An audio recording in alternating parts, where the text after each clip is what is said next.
Bom dia, pessoal, de novo. Estamos retornando aí com as atividades da nossa Feira Digital do Estudante, com mais uma interação agora no período das 10 horas. E antes de apresentar o nosso convidado, eu gostaria novamente de agradecer às empresas e instituições de ensino que estão apoiando o nosso evento.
Bom, o tema da nossa palestra agora é como aprender durante a pandemia utilizando o ensino remoto como aliado, né? Esse tema de palestra surgiu a partir, obviamente, né, das necessidades que nós identificamos aí, das questões que os nossos alunos colocaram, por conta do ensino remoto que nós tivemos que adotar, né, devido à suspensão das aulas, e todas as dificuldades que nós encontramos aí nessa modalidade.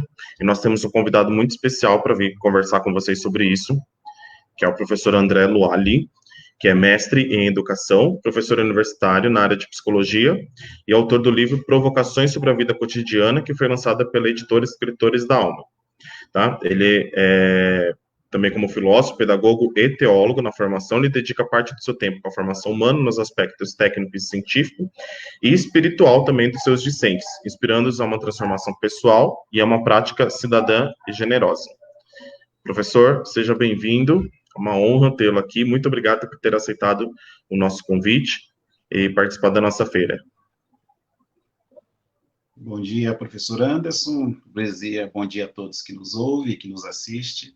Quero, desde já, de antemão, agradecer esse privilégio, essa honra de participar com vocês dessa feira cultural e espero contribuir aí com esse momento de aprendizado, de crescimento para nós. Obrigado desde já. Então, nosso procedimento vai ser o seguinte, pessoal, a gente vai ouvir um pouquinho do que o professor André trouxe e preparou para vocês sobre o tema da nossa palestra, e se vocês tiverem alguma dúvida, algum questionamento, alguma contribuição para fazer com o tema do professor, é só escrever nos comentários aí da live que a gente projeta aqui depois. Tudo bem? Professor, o espaço é seu, muito obrigado, e a gente vai mediando os comentários aqui, tá bom? Ok. Vamos lá, então.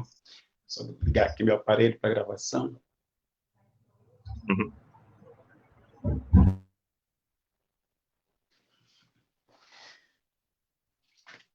Muito bem. Então, mais uma vez, quero agradecer pelo convite e por essa oportunidade, essa chance de participar com vocês.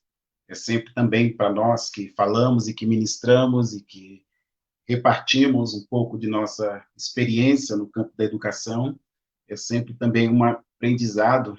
Aliás, eu até acredito que a gente que fala, que palestra, é mais privilegiado no sentido, porque na medida que a gente se prepara e estuda para se reportar ao público, a gente aprende e no momento da interação, a gente aprende mais uma vez. Então, é sempre um momento de grande aprendizado e eu agradeço essa chance e essa oportunidade. Muito bem. Então, nós vamos conversar um pouquinho a respeito do tema como aprender durante a pandemia, e aí, ao final, a gente poderá, na medida do possível, responder alguns questionamentos aí da parte de alguns de vocês. Então, como aprender durante a pandemia é o tema que eu quero discorrer por alguns minutos com vocês. Eu gostaria de começar com algumas provocações. Eu tenho o hábito de iniciar minhas falas e palestras com algumas provocações para incitar em nós algumas reflexões acerca daquilo que a gente vai tratar nos minutos seguintes. Então, eu tenho aqui algumas provocações. São 4 provocações para iniciar esse nosso diálogo, essa nossa conversa. A primeira provocação é a seguinte: é possível aprender em qualquer circunstância, independente da situação, da circunstância, do momento, é possível efetivamente aprender? Essa é a primeira questão que eu quero colocar como uma provocação. Se é possível aprender em toda e qualquer circunstância. Segunda provocação que eu quero apresentar e colocar aqui para vocês pensarem e refletirem durante a nossa conversa é a seguinte: existe um jeito certo de aprender em tempos de pandemia? Nesse momento que estamos passando de crise sanitária, de crise na saúde, existe um jeito próprio, uma especificidade, existe um jeito peculiar, próprio e singular de aprender nessa situação que todos nós estamos vivendo no Brasil e também no mundo. Será que há esse jeito específico, próprio e singular de aprender? É a segunda provocação que eu quero apresentar para vocês. E tem uma terceira, que é a seguinte: nós podemos culpar a pandemia se por acaso não aprendermos? Se ao final de todo esse processo, que esperamos que já esteja se aproximando, o final dessa crise, com o avançar aí das vacinas, e esperamos que muito brevemente todos nós sejamos imunizados, será que nós vamos poder culpar essa crise sanitária se por acaso ou eventualmente nós não aprendermos? É a terceira provocação. E a última, quarta e última provocação que eu quero de antemão apresentar para vocês, para incitar nossas reflexões, é a seguinte: a educação remota ajuda ou atrapalha a aprendizagem? Então, toda essa ferramenta tecnológica que está disponível para nós e que está sendo utilizada e alocada para a educação, efetivamente, ela é uma aliada ou, na verdade, ela tem sido mais uma barreira para o aprendizado? Ou ela tem sido um fator limitante e que tem dificultado a aprendizagem? Então, como que olhamos para o ensino remoto, para a educação remota de modo geral, no que diz respeito à aprendizagem?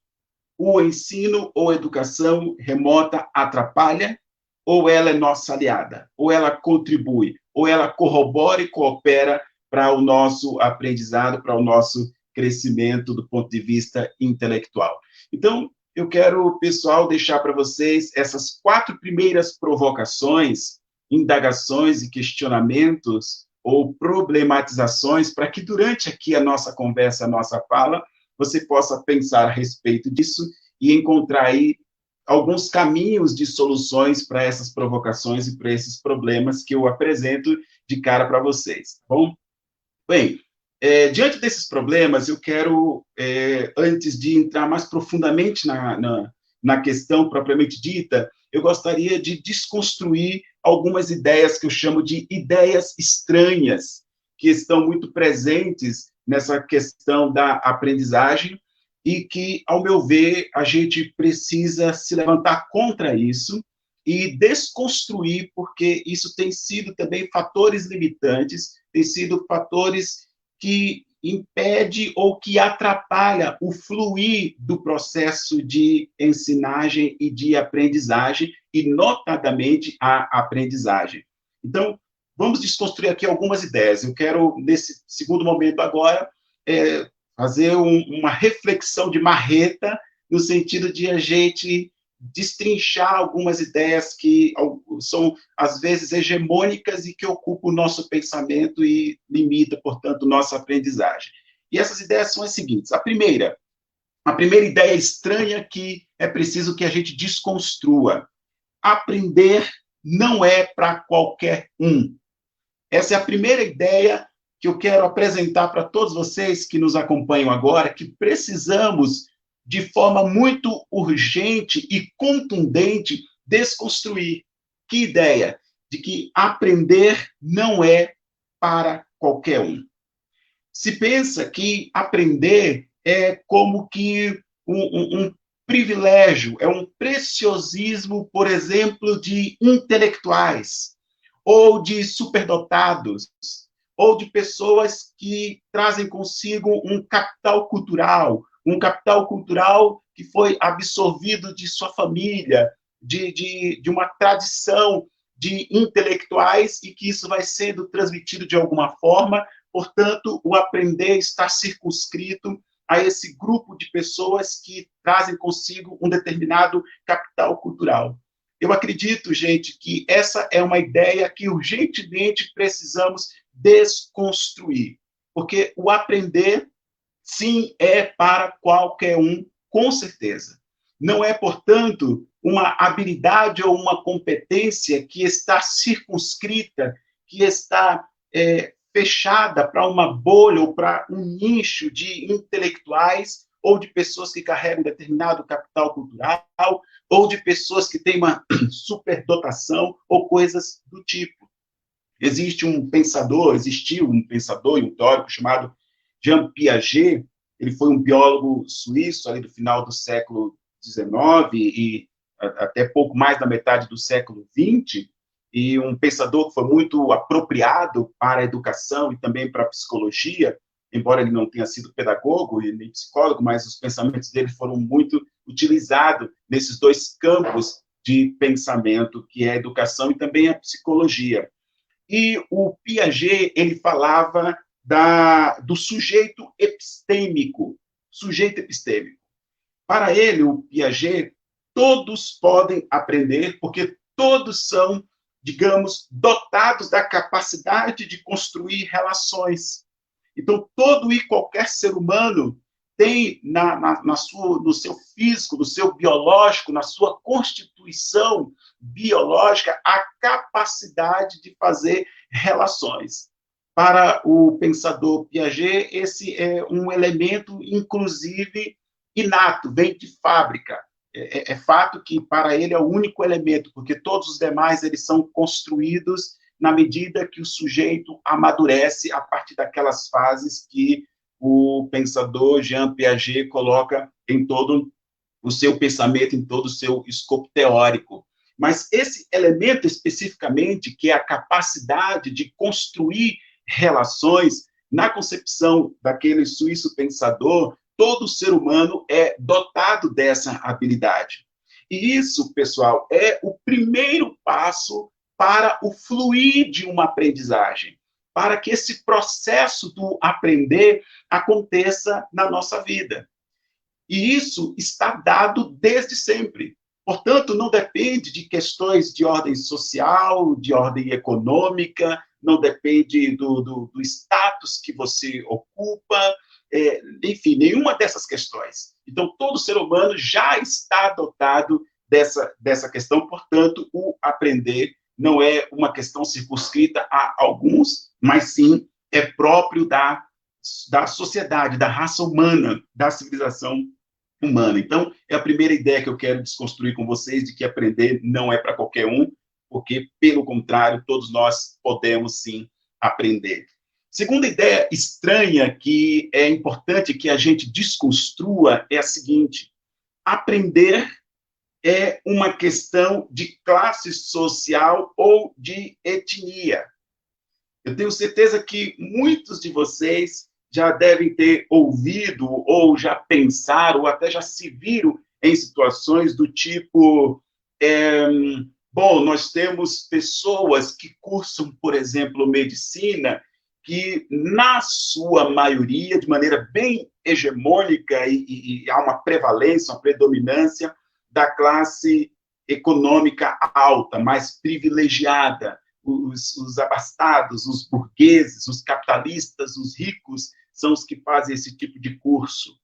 E veja, é fato, isso é um dado da realidade, sem dúvida alguma, mas não é por uma questão de classe social em si, mas por causa de uma série de conjunturas sociais que privilegia que pessoas dessa classe econômica, dessa classe social, possam acessar um curso, por exemplo, como a medicina.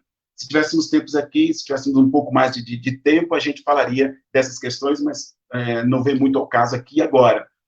A segunda situação dentro disso é a questão étnica, porque a gente diz assim, bom, cursos mais complexos, que exigem, por exemplo, cálculos, que exige precisão, cursos ligados, por exemplo, à matemática, à engenharia, e cursos dessa natureza, desse campo de conhecimento, são cursos geralmente cursados por orientais, por exemplo. Então, a gente vê coreanos, a gente vê japoneses. Então, essa etnia que acessa esse tipo de curso, esse tipo de conhecimento e esse tipo de saber. Então, vai se levantando, se edificando uma ideia equivocada de que aprender é uma questão de classe social e de etnia, por conta desses dados que a gente verifica na realidade, de pessoas abastadas fazendo cursos que geralmente são mais caros, ou quase sempre mais caros, do ponto de vista econômico, financeiro, e aqueles cursos que nós classificamos como mais complexos, como que se cursos de humanidade não fossem complexos, né? E a gente diz que pessoas, digamos, orientais são mais dados a esse tipo de curso. Então, é uma ideia que nós também precisamos desconstruir, precisamos marretar esse tipo de ideia e colocá-la abaixo, porque não faz o menor sentido entendermos de que a aprendizagem está presa, limitada a essa questão social e étnica. Uma terceira ideia que eu penso que a gente precisa também desconstruir é que aprender é um processo automático. Então, eu sento no meu sofá, eu cruzo os meus braços e pronto, e a aprendizagem vai acontecer independente de mim. Essa é uma outra ideia equivocada, é uma outra ideia estranha, porque não adianta colocar um monte de livros, por exemplo, abertos sobre a mesa. Então, eu sento, abro ali, forro a minha mesa, a minha escrivania de uma série de textos, de livros e tudo mais, e pronto, e aquilo vem como que por osmose. Não adianta ouvir um monte de informações, como agora, por exemplo, vocês estão me ouvindo, vocês já ouviram outras pessoas que falaram no dia de ontem, estão me ouvindo agora e ouviram outros depois de mim, e isso é o suficiente para que a aprendizagem se dê. Não é assim que acontece. Por quê? Porque a aprendizagem, gente, não é automática. Nós não apertamos um botão e a aprendizagem por si só acontece e se dá na nossa vida. Essa também é uma ideia estranha que precisamos desconstruir. Então, pensamos, não, deixa, porque o aluno vai aprendendo automaticamente, naturalmente. Então, não é necessário haver uma intencionalidade, não é necessário haver uma ambiência que favoreça, que seja propícia, não é necessário que tenhamos ali instrumentos, mecanismos, facilitadores, veículos, ferramentas, metodologias, porque isso vai acontecer automaticamente. É estranha essa ideia, porque a aprendizagem ela não se dá de forma automática, é preciso haver uma corroboração de uma série de elementos, de conjunturas, mais a questão do próprio aprendiz, do próprio estudante, do próprio aluno, para que, assim, a aprendizagem se dê e aconteça. Quarta ideia estranha que eu penso que nós precisamos desconstruir é a seguinte: a aprendizagem só acontece na escola de maneira formal. E agora, nesse momento que nós estamos vivendo de pandemia, nós ouvimos muito essa questão, porque nós temos aí o apelo, principalmente do setor privado, para que as escolas possam ser liberadas para as suas atividades, e, enfim, é claro que há uma série de variáveis envolvidas nisso aí, não é só esse elemento, mas isso ficou muito em pauta nesses últimos meses. Mas é uma ideia também estranha que precisa ser desconstruída, que a aprendizagem só acontece na escola e de maneira formal. Por que ela é estranha, gente? Porque, sem dúvida, existem outros espaços de aprendizagem. E ela pode se dar de maneira não formal e de maneira informal. Significa, portanto, que o aprender não é de algo que a escola detém necessariamente o monopólio. E eu não estou aqui de forma e sob hipótese alguma indo contra a escola ou desmerecendo nem considerando o seu papel. Pelo contrário, especialmente nossa sociedade brasileira, a escola, sem dúvida, ela é fundamental. Nós não temos como pensarmos na menor possibilidade de não termos escola na nossa sociedade brasileira, pelo menos. Não sei em outras sociedades, mas na nossa, isso é absolutamente imprescindível.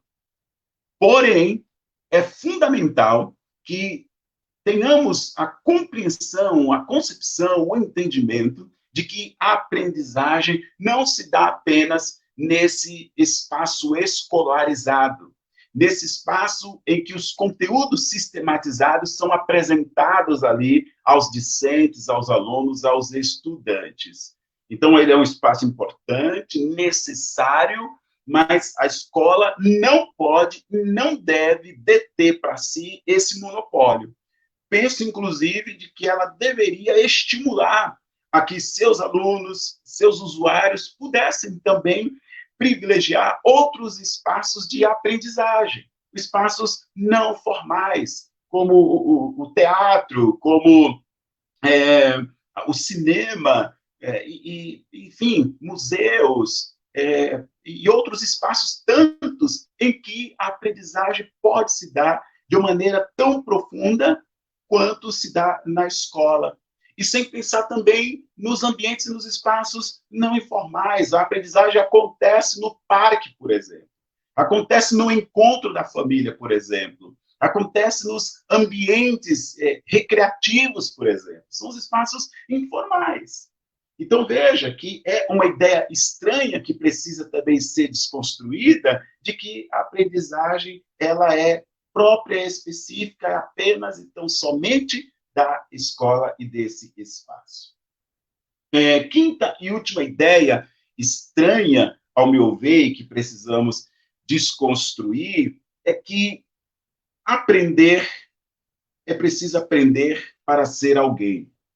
Quando eu lecionava para o ensino médio, eu lecionei no primeiro, segundo e terceiro ano do ensino médio, as disciplinas de filosofia e de sociologia, e quando eu indagava meus alunos o porquê que eles estavam ali, porquê que eles frequentavam a escola, porquê que eles iam para ali, e era frequente a resposta de que eles queriam ser alguém. E aí, lógico que eu devolvia aquela resposta deles com uma pergunta, mas então, antes de você vir à escola, você não era alguém, você não era ninguém? Então, essa também é uma outra ideia de senso comum que tem permeado as mentes, pessoal, e que precisamos também desconstruir, precisamos marretar essa ideia e colocá-la abaixo. Por quê, gente? Porque alunos e alunas, estudantes que estão aqui nos ouvindo e acompanhando essa live, esse nosso encontro, porque você é alguém antes de aprender. O aprender se dá na cultura, na sua amplitude, digamos assim. Se dá ali. Mas antes dessa relação e dessa interação tão necessária, fundamental e indispensável, e da qual não podemos nos furtar, não podemos fugir, mas você é alguém antes do aprender sistematizado. O ser, ele antecede o construir. Você não é alguém porque você já domina os saberes matemáticos, os saberes da língua portuguesa, os saberes da filosofia, da geografia, da biologia, da língua inglesa, da educação física, das artes. Você, enfim, das humanidades, das exatas, das linguagens e dos códigos. Você não se torna alguém na medida que você vai detendo, vai absorvendo esses saberes ou essas informações e fazendo delas uma aprendizagem. Antes disso, você é alguém. E por que você é alguém que você está apto, hábil, habilitado para aprender? Pois se alguém você não fosse, aprender não seria possível. Portanto, antecede o ser para então construir, para então aprender. Veja aqui, então, que eu estou sendo, nesse momento, bem existencialista, à la Jean-Paul Sartre, filósofo francês aí do século XX. Veja que eu compreendo, sim, que é preciso ser alguém histórico, ser alguém presente, ser alguém que efetivamente existe e que é alguém a despeito ou independente de quaisquer elementos técnicos, sistematizados, formais, próprios do ambiente escolarizado, próprio das ciências, dos quais nós nos apropriamos para que, então, pretensamente sejamos alguém. Então, eu estou aqui desconstruindo essa ideia e estimulando você a repensar se, eventualmente, você nutria esse tipo de pensamento de que é preciso primeiro aprender, é preciso primeiro construir, para que, então, você seja alguém. E com relativa frequência eu estimulava os meus alunos, os meus estudantes lá de filosofia e de sociologia ali na Escola Estadual Maria Montessori, a repensar essa ideia de que eles estavam ali para ser alguém, porque eles estavam ali porque alguém eles já eram. E porque já eram alguém, ali estavam para aprender os conteúdos formais, os conteúdos curriculares propostos pela escola. Veja bem, eu mostrei aqui, a gente começou nossa conversa com algumas provocações. No segundo momento, eu tentei aqui desconstruir algumas ideias que eu chamo de ideias estranhas, que a gente precisa rever, repensar e reconsiderar. Agora, a questão central de nossa conversa aqui é a seguinte: como aprender durante a pandemia? Então, é a terceira parte para a gente ir caminhando para o final, para que tenhamos mais espaços para as interações uns com os outros aqui e a gente ouvir também alguns de vocês falando coisas relacionadas a isso que a gente está conversando aqui. Então, qual é a questão central de nossa conversa hoje? Como aprender durante a pandemia, que é o problema da nossa conversa, da nossa proposta de hoje. E aí eu quero propor a vocês, não uma receita, de forma alguma, eu não vim aqui oferecer a vocês uma receita do tipo, olha, siga 3 passos, faça assim e assado, e pronto, você vai aprender.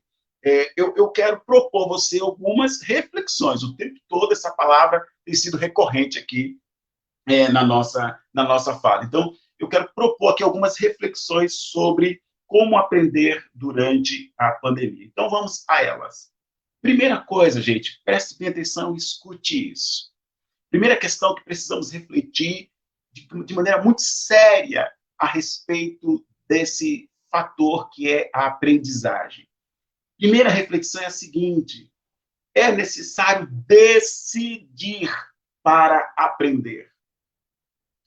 Pensadores da educação, como Paulo Freire, por exemplo, patrono da educação brasileira, concordam que aprender é uma decisão do sujeito. Veja bem, aluno, estudantes, parceiros aqui dessa nossa conversa, o professor, a professora, o docente não decidirá por você, não aprenderá por você.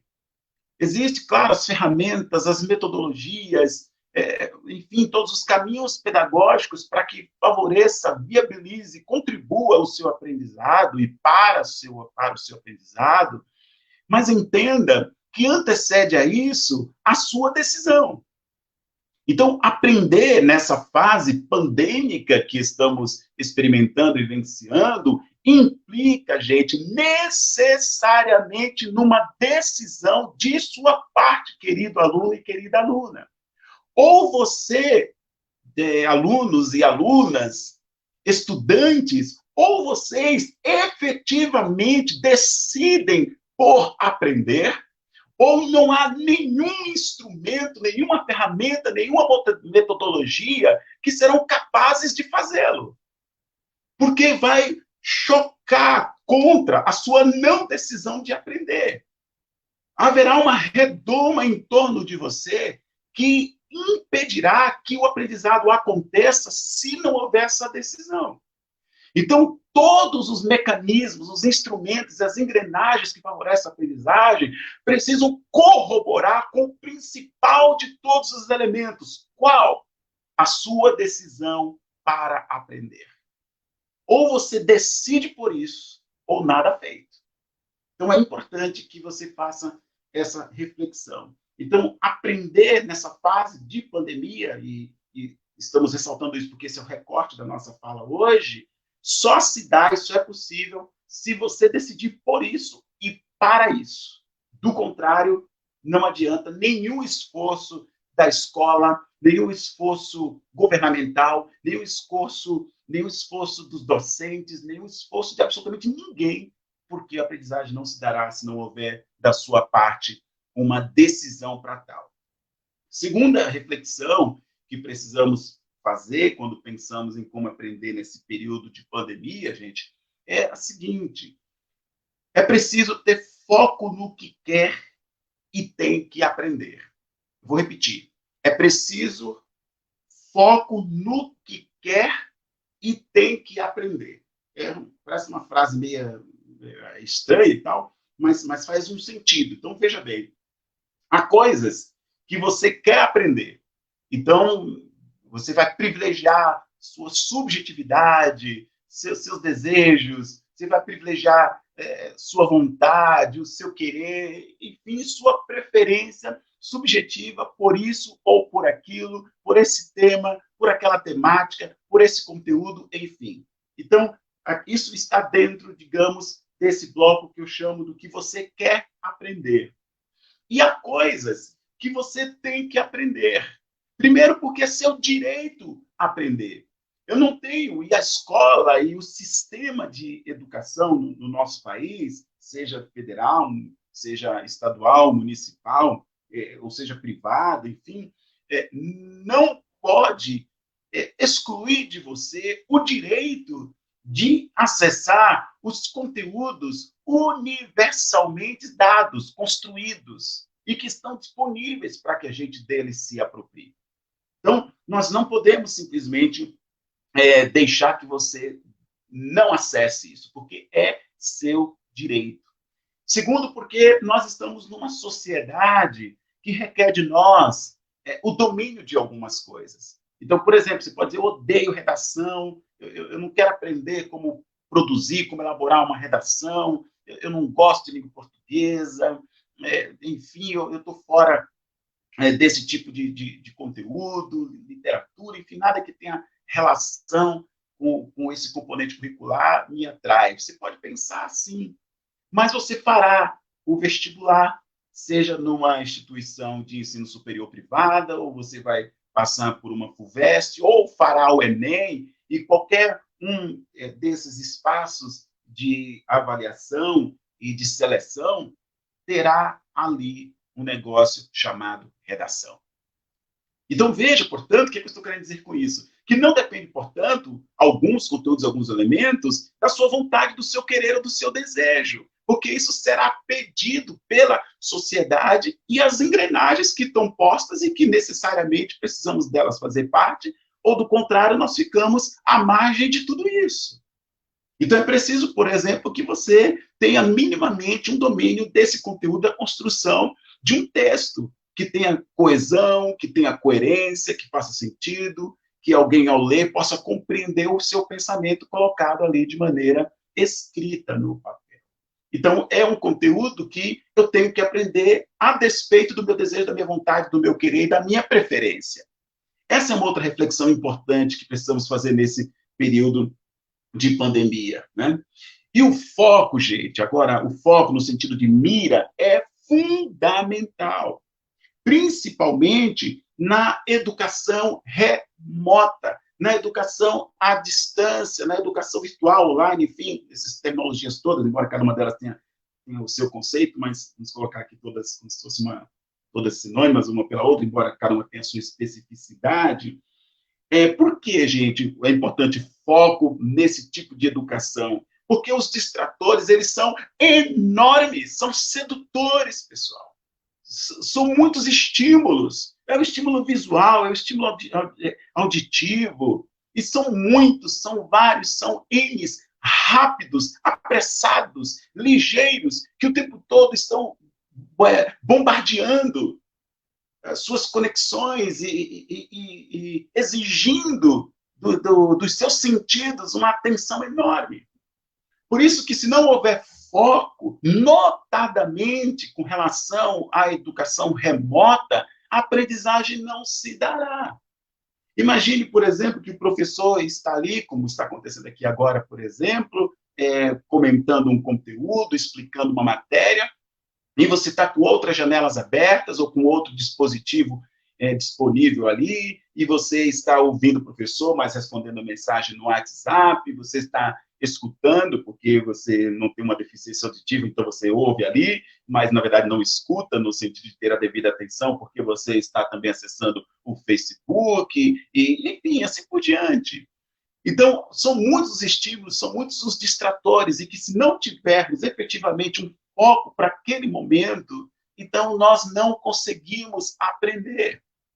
E dentro disso, e aí traz para perto disso, um outro elemento chamado disciplina, que é outra questão muito importante, que está muito próxima, na verdade, eu diria, de mãos dadas com foco. Então, você tem uma mira, você tem uma intenção, você tem aquele querer muito próprio e específico, e você tem uma disciplina que diz a você, olha, esse momento, esse minuto, essa hora, ou esse período é dedicado, único e exclusivo para a aprendizagem. Então, eu vou não apenas ouvir, mas escutar o professor, eu vou ali desenvolver aquela tarefa que está sendo proposta, eu vou interagir ali com o meu grupo de trabalho, ainda que tudo isso esteja acontecendo à distância, remotamente. Mas há uma intenção, um foco, uma mira, um desejo, um querer e uma disciplina. Então, eu me tranco, no sentido de não desviar minha atenção, não me deixar capturar por outros elementos distratores. Isso é fundamental, alunos e alunas. Se você não criar, nesse momento, uma barreira para que esses elementos não te capturem, sinto muito, a aprendizagem não se dará. Você poderá sair dali, daquele instante, daquele momento, com uma série de informações, mas aquilo não se transformará em sentido, não para relações, associações alguma com a realidade. Por isso, o foco é fundamental, a disciplina é fundamental para aprender, especialmente nesse período em que estamos privilegiando a educação remota. Sem foco, sem disciplina, ela não acontecerá, ela não se dará. Vamos correr um pouco mais aqui, porque nosso tempo está se esgotando. Terceira reflexão sobre como aprender durante a pandemia. E utilizando desse mecanismo que é a educação remota, que é se apropriar dos saberes tecnológicos. De novo, eu vou bater nessa tecla de que estamos falando nesse último ponto. Se apropriar dos saberes tecnológicos para a aprendizagem. O que isso quer dizer, gente? Significa entender os mecanismos, entender as engrenagens, se inteirar dessa ferramenta. Puxa vida, nós já estamos aí há 6 meses nessa relação, nessa situação, nessa circunstância que todos sabemos, e que fomos lançados de súbito, de cara, sem que quiséssemos, pedíssemos ou desejássemos para a educação remota. E ainda nesse momento, há pessoas que minimamente não sabem como lidar com o Google Meet, como fazer isso, enfim. E aqui, claro que eu não estou trazendo variáveis, outras questões sociais, a falta da internet adequada, a falta do instrumento, do aparelho, do dispositivo para ter o acesso. Aqui, nesse momento, eu não estou trazendo esses elementos, com quanto eles são fundamentais, mas eles são passíveis de uma outra reflexão, de um outro pensamento que não vem ao caso aqui e agora. O que eu estou, nesse momento, trazendo em caixa alta para o nosso pensar aqui, essa nossa vontade, desejo de entender essa engrenagem, de entender esse mecanismo. Né? Eu sou professor universitário e era muito frequente perceber que alguns dos meus alunos e alunas não dominavam, por exemplo, hoje para fazer a formatação de um texto, para justificar o alinhamento de um texto, por exemplo, se é esquerda, direita, justificá-lo, enfim, para fazer uma margem, para o recuo no início de parágrafo, enfim, para dar o espaçamento adequado segundo as normas da BNT, entre linhas, e assim por diante, que são ferramentas que estão prontinhas ali, só utilizá-las que estão ali no Word, por exemplo, né? Mas dominam as ferramentas das redes sociais, muito bem, inclusive, né? Sabe direitinho como que essas coisas elas acontecem e tal, e eu sei que eles sabiam, porque eu, por exemplo, não sabia, eu vim me inteirar muito mais dessas ferramentas de redes sociais, todas essas que estão aí disponíveis no mercado, justamente nesse período de pandemia. Eu fui praticamente jogado compulsoriamente para essas ferramentas, tive que aprender na marra, e eu agradeço muitos alunos e alunas que me subsidiaram com seus conhecimentos sobre essas ferramentas, e eu tive que aprender e aprendi. Né? Não tornei nenhum expert, não tenho nenhuma expertise, assim, mas minimamente eu lido com algumas delas para poder resolver minhas questões da realidade, ligadas principalmente à educação. Então, essa é uma outra reflexão importante. Quarta reflexão, já estamos para o final, construa sentido e significado para a sua aprendizagem. Quando eu falo sentido, eu estou falando primeiramente de você. Né? Quando você está ali naquele período, manhã, ou tarde, ou noite, ou naquela hora, enfim, com o professor remotamente, aquilo precisa fazer sentido para você. O que aquilo tem a ver com você, com a sua vida. Né? E também precisa não só ter sentido para você, isso é pessoal, mas também precisa ter significado. Ou seja, o que aquilo significa para o seu exterior. O que é que você compartilha com a cultura. O que é que você compartilha, por exemplo, com a sua família. O que é que você diz para seus irmãos, para seus pais, enfim, com aqueles com quem você convive, o que você aprendeu daquele período, daquele momento, daquele instante que você estava ali com o seu professor, com o seu mediador, lidando com determinado conteúdo, o que você reparte com as outras pessoas após esse período, numa denúncia clara de que efetivamente houve a aprendizagem. Qual é o encantamento disso e que de tal maneira que você não consegue conter para si e você reparte isso com os outros, compartilha com os outros. Então você tem o sentido e você tem o significado. O sentido para si, para você, para sua construção pessoal, para o seu autoconhecimento, e o significado que é o que você reparte com os outros que com você convive. Essa é uma outra reflexão muito importante. Quinta reflexão, aprenda a não aprender. Aprenda a não aprender.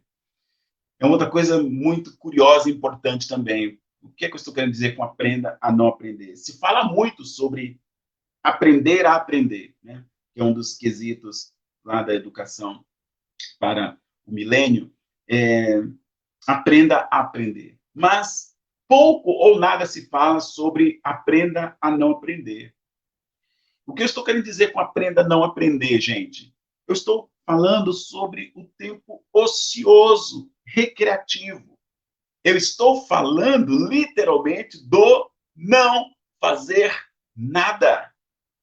Perceba, gente, que o tempo todo estamos fazendo alguma coisa. Eu, por exemplo, preciso me policiar constantemente. E preciso, eu também, aprender a não fazer nada. E simplesmente me aquietar, me dar um tempo para mim mesmo, deixar que meu corpo, meu ser, possa se reorganizar sem estar sendo exposto a conteúdo algum, sem aquela obrigação, ou aquele dever, ou aquele desejo de aprender, ou de que aquilo faça algum sentido. Nem sempre, nem em todo momento, os conteúdos a que você é exposto o tempo todo precisa ser algo de que você tenha que aprender. Por isso que eu estou aqui trazendo essa compreensão de que é preciso também aprender a não aprender. Que é preciso ter e se dar esse momento em que você vai, digamos, relaxar e não se expor àquilo com aquele compromisso, aquela obrigação de que preciso aprender desse conteúdo, dessa informação, disso que está sendo dado, que está sendo colocado, que está sendo exposto. Muito bem, gente. Agora, o que fazer com a aprendizagem? O que fazer com a aprendizagem? E esse é o ponto alto da minha fala aqui com vocês nesses minutos. Né? O ponto alto, então, quero fazer o fechamento com esses últimos pontos que eu considero como a caixa alta, o ponto alto da nossa conversa hoje. Então, a primeira questão é: deixe que ela influencie a sua formação humana. Deixe que essa aprendizagem influencie a sua formação humana. Pessoal, prestem bem atenção, todos vocês. Nós não aprendemos apenas para o intelecto. Nós não aprendemos apenas e exclusivamente do ponto de vista cognitivo, tão somente. É preciso também aprender para a formação humana. É preciso que aquilo que aprendi, de alguma forma, contribua para a minha construção humana. Preste atenção nisso. Não basta aprender. É preciso ser um excelente ser humano. Se toda aprendizagem a que construí, que fui exposto, e que fui pelas relações, pelas mediações, e etc., fui elaborando, construindo e tudo mais, se isso não me tornar um ser humano melhor, eu não sei do que adianta efetivamente a aprendizagem, a não ser simplesmente para eu cumprir aquelas obrigações próprias do fato de eu ser um cidadão no mundo, de um cidadão de uma sociedade e que eu tenho contas para pagar. Mas acredito que é mais que isso. Há algo mais excelente, mais profundo, que permeia e que faz um pano de fundo dessas obrigações próprias do fato de sermos cidadãos de uma sociedade, que é essa nossa formação humana. Essa aprendizagem, pessoal, precisa nos tornar seres humanos melhores. Como aprender nessa pandemia e para que aprender nessa fase de maneira remota? Não só para que eu tenha privilégios cognitivos, intelectuais, e que assim eu possa acessar, digamos, uma função melhor na empresa, e que eu possa acessar um curso melhor numa determinada instituição pública, enfim, mas para que eu contribua para a humanidade, sendo um ser humano melhor diante dessa própria humanidade, diante dessa própria sociedade a que faço parte, que me constrói, mas que eu tenho um compromisso também de devolver e de construir essa sociedade que me constrói. É uma relação dialética. Eu construo e por ela sou construído. E quando eu dou minha contribuição para favorecer uma construção de uma sociedade melhor, significa que eu estou investido de todo um sentido que a aprendizagem que construí na minha relação histórica, na escola, na família e em todos os outros ambientes, contribuiu para um humano melhor, com muita generosidade, para que assim eu influencie uma sociedade melhor. Esse é o primeiro ponto que eu considero talvez o mais importante. Segundo, rompa com ciclos de tragédia. Preste atenção nisso. Rompa com ciclos de tragédias, de privações e de humilhações. Claro que eu não conheço o contexto de nenhum de vocês, mas penso que alguns de vocês, não sei se muitos ou poucos, mas alguns de vocês foram lançados a um ciclo de tragédias, de privações e de humilhações sociais, econômicas, religiosas e assim por diante. E que isso tem se perpetuado. O que eu vim aqui dizer a você é que pela aprendizagem e nessa fase de pandemia e de maneira remota, aquilo que você aprendeu e como aprendeu, ainda que pela educação à distância, usando as ferramentas tecnológicas e digitais disponíveis, mas que favoreceu o seu aprendizado, tudo isso, gente, é para que você Rompa com ciclos de tragédias, de privações e de humilhações que vêm se perpetuando na sua família, na sua história, na sua relação, e que você não tem a menor obrigação ou compromisso de continuar reproduzindo esses ciclos destruidores, horrorosos, que não elevam a você. Pelo contrário, continua fazendo de você um ser oprimido.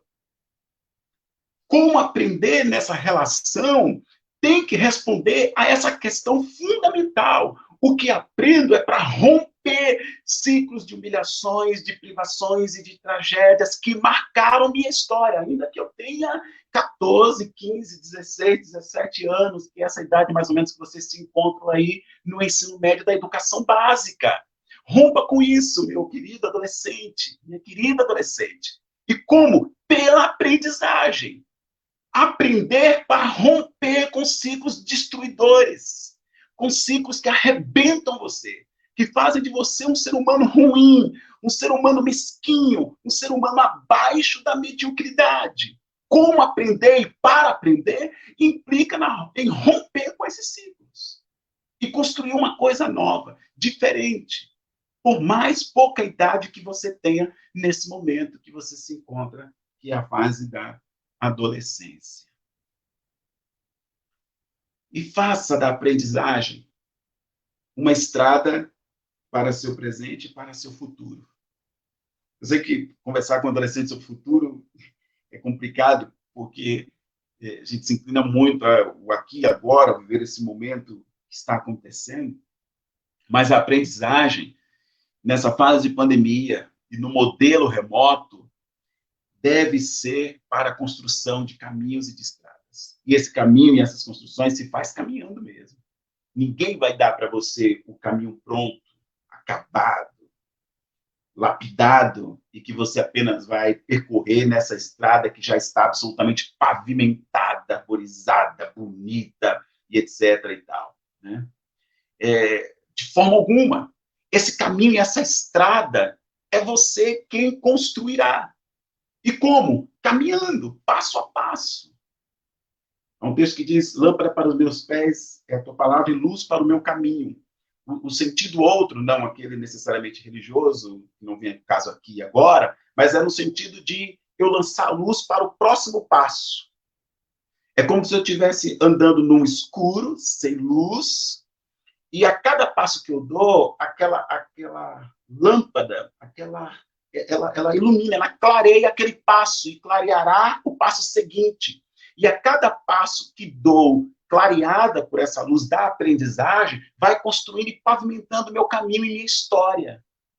E aí amanhã eu tenho uma história diferente construída que vou repartir com outros que vou construir na minha sociedade, seja uma família que vou construir e assim por diante. Então, a aprendizagem, portanto, é para essa construção de estrada, que começa aqui agora, gente. E aqui eu não estou nem falando do futuro, quando vocês se tornarem adultos, quando terminarem o ensino médio e entrar na faculdade, concluir o curso de 3, 4 ou 5 anos e tal, e tornar-se profissionais liberais ou outros que seja. Enfim, não, eu estou falando do aqui e agora, adolescentes. Adolescentes, vocês são sujeitos do presente. Eu não estou falando nada aqui para pensar no futuro, conquanto isso também tem a sua importância, o seu lugar e o seu papel. Mas, adolescentes, caros alunos e caras alunas, vocês são seres do presente. Vocês têm o que contribuir nesse momento. Vocês já votam, por exemplo. E temos eleições municipais, né, no final desse ano, e você, com 16 anos, já tem. É facultativo, mas você já tem essa possibilidade. Por que eu estou trazendo isso? Para mostrar que já há um compromisso do presente para você, adolescente, estudante. E que isso vai se dar por meio aí dessa aprendizagem. Então, o aprender nesse momento, nessa fase, é para o seu presente, porque você é alguém desse presente. Para terminar minha fala, eu quero deixar o desafio para vocês, estudantes, e para poder a gente fechar mesmo, eu quero deixar um desafio para todos vocês que me ouviram aqui. E o desafio que eu deixo para essa minha fala para vocês é o seguinte: prestem bem atenção. Aprender não é tudo na sua vida. Eu estou falando agora diretamente para você, estudante, para você, adolescente, para você, aluno, para você, aluna. Eu estou me dirigindo exclusivamente. Então, preste bem atenção. Olha aqui todos vocês para mim. Veja. Aprender não é tudo na sua vida.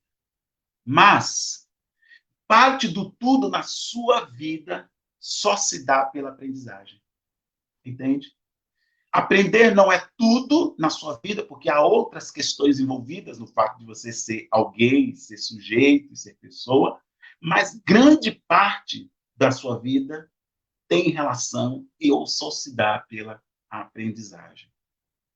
Então, meu querido aluno e minha querida aluna, não despreze, preste atenção nisso, escute. Não despreze cada chance que você tem de aprender. Não despreze isso. Ah, professor, mas é chato, é remoto, são 3 horas, 4 horas aí na frente do computador, do notebook, do celular, a internet não é muito boa e trava toda hora, e o pessoal não para de escrever nesse chat e tal, essa coisa toda, é horrível, dá sono, é um tédio. Ok, pode ser tudo isso, ok, eu não vou invalidar e dizer que essas coisas não existem, às vezes é chato estudar, muitas vezes é chato mesmo. Mas, apesar disso, não despreze a chance que você tem de aprender. É remoto, é à distância, é virtual, e está sendo aí praticamente 4 meses assim, nesse modelo, nesse formato. É o que está posto, é o que está dado, pronto. E daí, e agora? Eu vou me trancar, eu vou... Não, então eu fico aí desligado 6 meses, 1 ano, e não aprendo nada, porque enquanto estiver nesse modelo, nesse formato... Não, se é remoto que tem, então é por esse veículo que você vai aprender, adolescente, aluno e aluna. Utilize esse instrumento, é por esse, porque é o que temos agora.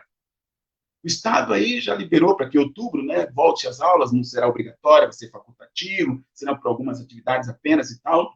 Ok, mas continuará ainda de maneira bem hegemônica. Esse modelo remoto à distância é o que você tem, aluno e aluna. Então, usufrua, desfrute, com foco, como eu disse lá atrás, não é isso? Com disciplina, com intenção, com propósito, porque é o que você tem. Então, não despreze de forma e de jeito algum esse momento. Valorize isso, de novo e com mais força. Valorize o modelo remoto, porque é o que tem hoje, aqui e agora. E que bom, pessoal!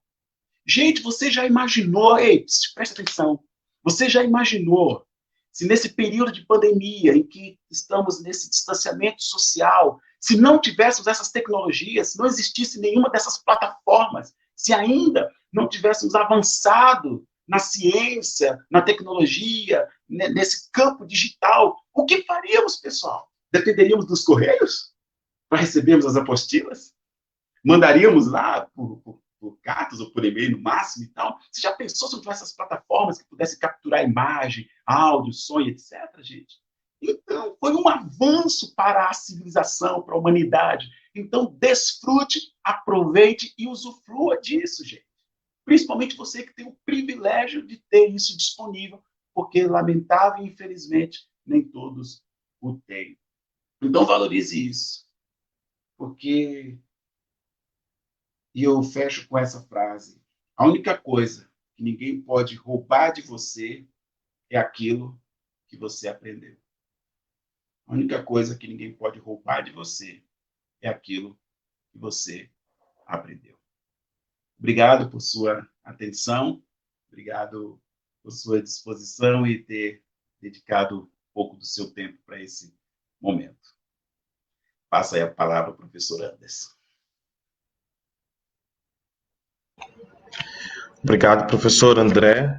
Foi incrível, né? A gente queria ficar aqui bebendo dessa fonte, dessa reflexão. A gente não sabe agora se faz perguntas, se fica refletindo, pensando em tudo que o senhor colocou, contribuiu. Foi sensacional. Tem muitos comentários aqui que a gente vai postar, que a gente vai exibir, dos comentários da palestra, a Fabi dizendo aí que foi excelente, professora.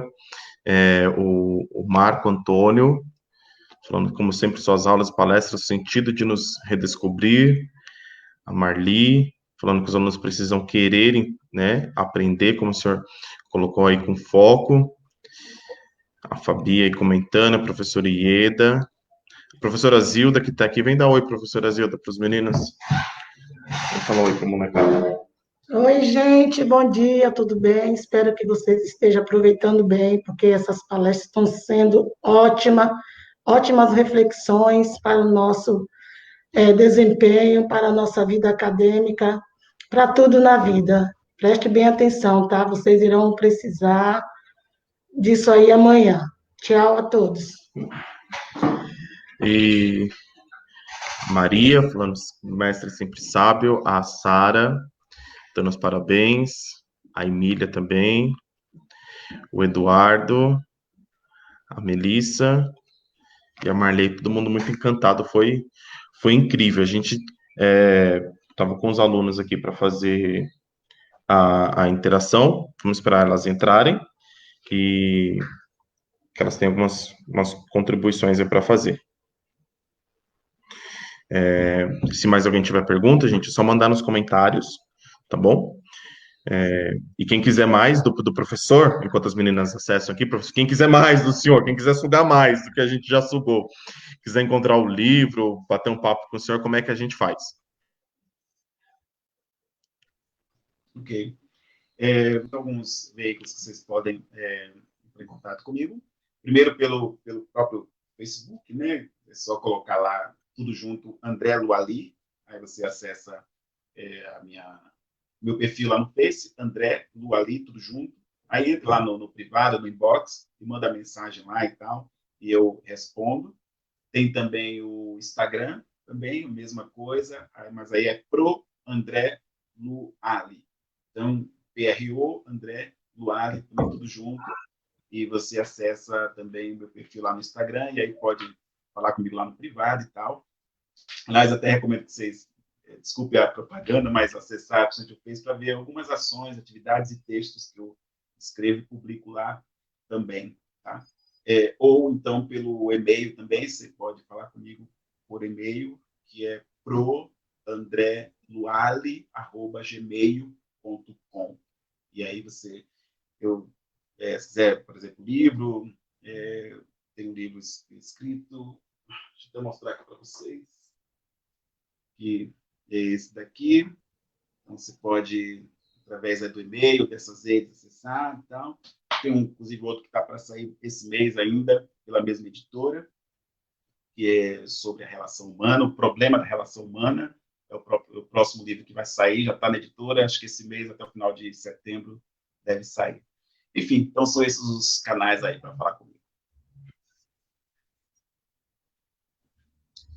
E a nossa aluna do terceiro ano, a Larissa, entrou aí na live. Tudo bem, Larissa? Como é que você está? Como é que está sendo a sua relação aí com a aprendizagem remota? E o que você sentiu aí da palestra e das colocações do professor? Nossa, que palestra incrível. Foi bem interessante quando ele falou sobre a gente querer aprender, né?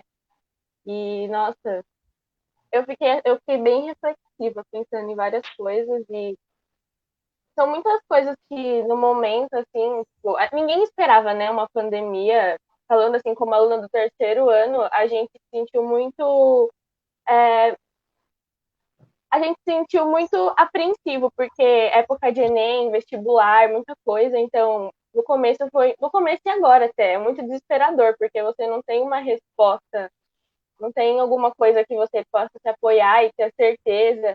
Então a gente tem que dar o nosso jeito para tentar estudar, e foi como o professor disse, a gente só vai conseguir se a gente for atrás, se a gente quiser mesmo. E assim, os professores têm dado apoio, total apoio, assim, tem a interação pelo Google Meet, tem a plataforma mesmo, Classroom, o centro de mídia, e, e assim, a gente tem que ir atrás, eles disponibilizaram também vários cursos, então, se, a questão foi o que o professor realmente disse, correr atrás e fazer o que tiver à nossa disposição, né?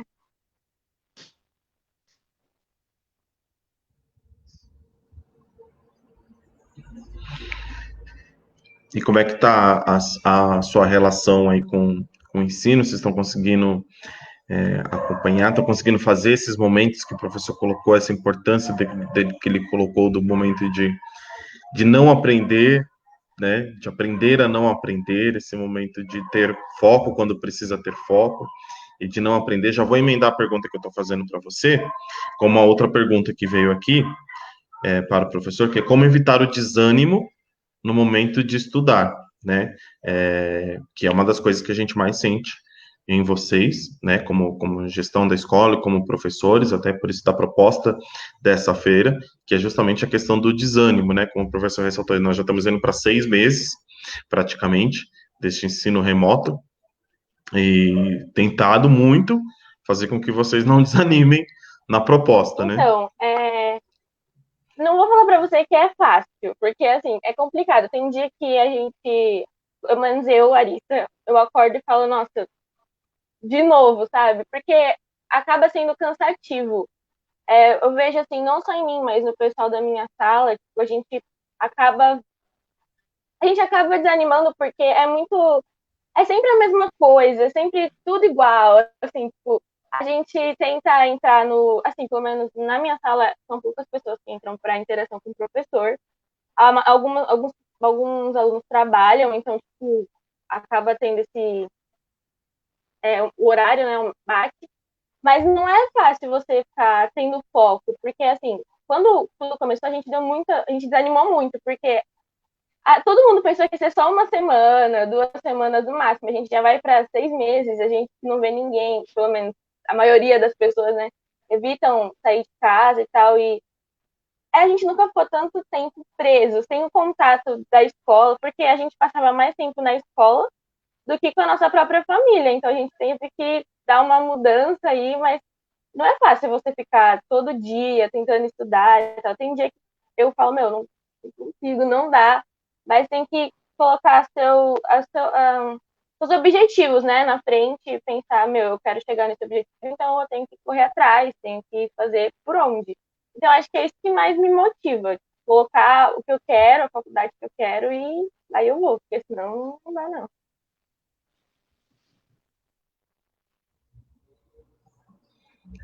Professor, como não desanimar no momento de estudar? Ok, obrigado, às vezes, pela questão, pela pergunta. Tem algumas coisas aí que a gente precisa apontar, né? Bom, a primeira, eu vou começar pelo desânimo propriamente dito, né? É importante que duas coisas. Quando o desânimo se dá, quando ele está ali, presente, então passa a régua, não insista. Então, estou nesse momento aqui, peguei, sei lá, um livro para fazer uma leitura e por alguma razão me deu um desânimo e tal, e aí você vai forçar a barra, você vai insistir e tal, e aqui vai ficar enfadonho, vai ficar horrível e tal, e aí você tenderá a julgar aquele texto, aquele livro como ruim e tal, quando na verdade não, é que você não estava num momento bom, você estava num momento de desânimo, e você, então, insistiu com aquilo e aí terminou projetando aquela situação, por exemplo, para o livro. Estou dando aqui o exemplo específico do livro, mas poderia ser o estudo lá, ou o exercício, ou uma atividade que você está fazendo, ou a própria aula propriamente dita. Né? É claro que para algumas coisas você não poderá se dar esse luxo, mas até nesse momento remoto, né? O sujeito pode estar ali, dar uma saidinha, dar uma escapada, indo na cozinha, sei lá o quê, e a aula está rolando ali, diferente presencial, que você não tem como sair da sala, por exemplo, né? Mas eu diria assim, quando está o desânimo, então para naquele momento, passa a régua, não insiste, não. Acho que a primeira coisa é isso. Precisa ter coragem para isso, né? Às vezes a gente diz assim, não, tem que lutar contra. Eu penso que, em alguns momentos, a gente cede a esse desânimo, sim. E tudo bem, tudo bem. O mundo não vai acabar, porque naquele momento que eu estava desanimado, então larguei o livro de lado, deixei aquele exercício para lá, aquele momento, então, ok, tudo bem. Agora, é evidente que isso não pode se tornar um estilo de vida acadêmica. Ou seja, eu estou o tempo todo desanimado, porque se você se percebe o tempo todo animado, todas as vezes que você acessa um livro, que você vai desenvolver determinada atividade que o professor pediu, ou quando você está lá na sala de aula remota e você é tomado por esse desânimo, aí a gente tem uma outra situação diferente da primeira que coloquei, que você pode se dar a liberdade de ceder esse desânimo, passar a regra e dizer, não, não dá, vou fazer outra coisa, deixa esse livro para lá, deixa esse exercício para lá, deixa essa aula para lá. Agora, isso não pode se tornar uma constante, isso não pode ser uma coisa costumeira e se tornar um estilo de vida acadêmica, né? Todo o tempo que eu estou tomado pelo desânimo. Então, é preciso verificar, primeiro, se você está bem consigo mesmo, porque ter momentos de desânimo é absolutamente normal e natural de toda pessoa. Agora, quando isso se instala e fica permanente, então é preciso verificar algumas coisas, inclusive a própria saúde. Se você não está muito bem do ponto de vista emocional, a saúde mental também, isso pode também estar presente nesse momento do desânimo. Então, é preciso verificar isso, né? Se a questão não tem a ver com isso, caso você perceba que esse desânimo está perdurando. Então, é preciso, primeiro, vamos lá, primeiro ceder esse desânimo em alguns momentos, se perceber que ele está sendo constante, que ele está perdurando, então procurar verificar e checar sua saúde, ver se você está bem e tal. E o ambiente onde você está, né? Estou dizendo por quê? Pô, eu não consigo, porque na minha casa é uma bagunça, porque é uma gritaria, porque eu não tenho espaço adequado e tal, enfim. Então, ver se não tem elementos externos que, de repente, que estão influenciando, gerando e sendo promotores desse desânimo. Então, não é nem com você exatamente, mas é um ambiente que não é propício e inadequado, né? E aí você precisará tomar algumas medidas para favorecer um ambiente adequado. Então, esses 3 pontos são importantes para que você possa lidar com esse desânimo quando ele acontece, ao meu ver, né? A Ju entrou, Juliana. Juliana, você está nos ouvindo? Você consegue ativar sua câmera, o microfone aí para conversar com a gente? E enquanto ela vai ajustando aí, tem mais uma pergunta, professor. Na verdade, é mais um pedido, porque se eu fizesse um comentário sobre a sua fala inicial, sobre a desconstrução daquela visão de aprendizagem, foi tão bom aquela fala, sobre a desconstrução das visões de aprendizagem como uma coisa elitizada, como uma coisa que não é para todos. O Marco Antônio Castro pediu aí para o senhor falar um pouquinho mais sobre as provocações iniciais sobre as desconstruções que o senhor colocou, que daria assunto aí já para pelo menos umas 2 aulas de filosofia normalmente, né? Mas para o senhor retomar um pouquinho esse assunto. Tá. Eu falei no início da minha fala a respeito desse bloco das desconstruções, porque existe uma ideia, e é uma ideia perniciosa, porque gera comodismo em alguns, quando ele se deixa tomar pela ideia, por exemplo, de que a aprendizagem está circunscrita, ou que isso é privilégio de algumas pessoas, de alguns setores, enfim. Isso é muito ruim quando se pensa dessa forma, porque pode gerar um comodismo. Então, eu não me tornei um graduado, seja em que curso que seja direito, psicologia, licenciatura em filosofia, pedagogia, engenharia, enfim, porque isso não é para mim. Né? Isso não é para mim. Isso é para o bacana, isso é para o riquinho, isso é para o japonês, isso é para o... Enfim, então, não é para mim. Eu não, eu sou...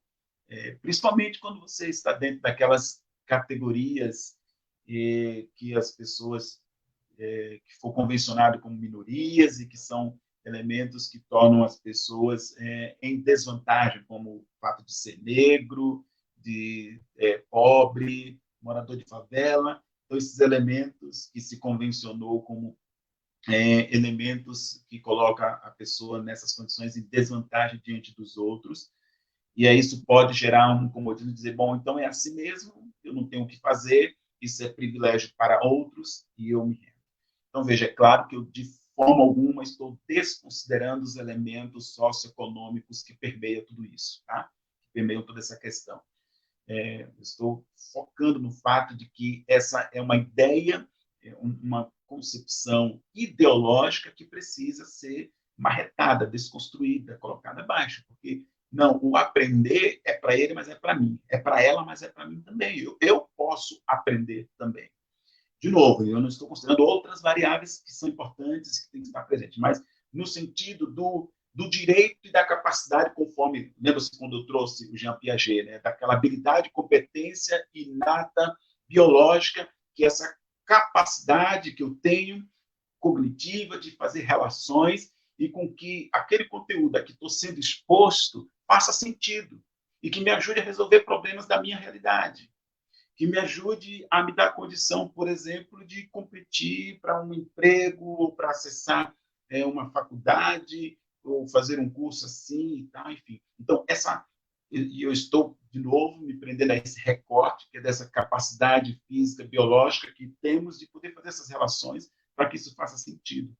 Então, eu comecei dizendo isso porque acho isso muito importante e verifico que no meio dos estudantes há um pouco dessa ideologia muito presente de que isso não é para ele, isso não é para ela, é para outros e que ele está fora desses outros, é para uma bolha específica.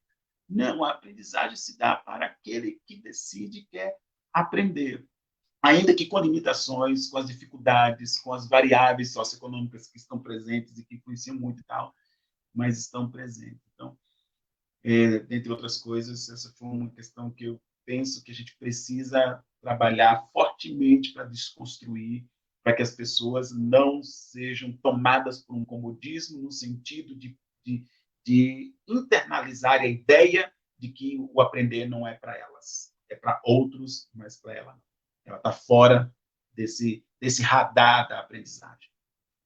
Acho que é isso, Marcos Antônio, né? Um pouco do que falei no início.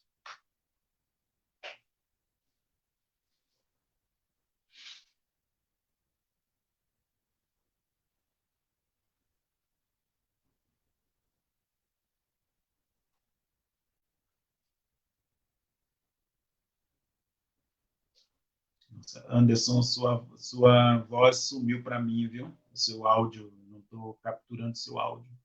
Acho que voltou. Problemas de conexão com o microfone. Ok, agora voltou. A gente não vai estender muito por conta do restante da programação. Quero agradecer a Lari aí por ter participado, entrado aí com a gente, topado o desafio. E de novo agradecer muito o senhor professor, foi incrível, foi de grande valia, foi nutritiva, para usar um termo aí que a professora Márcia gosta de usar, foi uma nutrição filosófica, uma nutrição intelectual, o termo que ela gosta de utilizar, de nutrição estética, e agradecer muito, dizer que nós estamos fisicamente de portas abertas, mas a escola estará sempre aqui pronta para acolher o senhor sempre que puder, e agradecer muito a sua participação. Muito obrigado. Eu que agradeço, professor Anderson, agradeço a escola, agradeço a IEDA, que foi essa ponte, né, que fez esse contato, a professora IEDA, pelo convite. Estou à disposição, sempre que quiserem, será sempre um prazer cooperar e contribuir. É uma área que eu tenho muita paixão, que eu gosto, enfim, estou sempre à disposição. A professora IEDA tem os meus contatos, sempre que quiser e achar que eu posso ser útil em alguma coisa assim dessa natureza, estou à disposição. Eu que agradeço, a honra foi minha, o privilégio foi meu de participar com vocês, espero ter sido útil mesmo em tudo isso. Muito obrigado. Um grande abraço a todos e a todas. Um grande abraço, professor, grande abraço, Lari, e convidamos todo mundo a continuar conosco aí na programação. Meio-dia, a gente está de volta. Até mais, gente.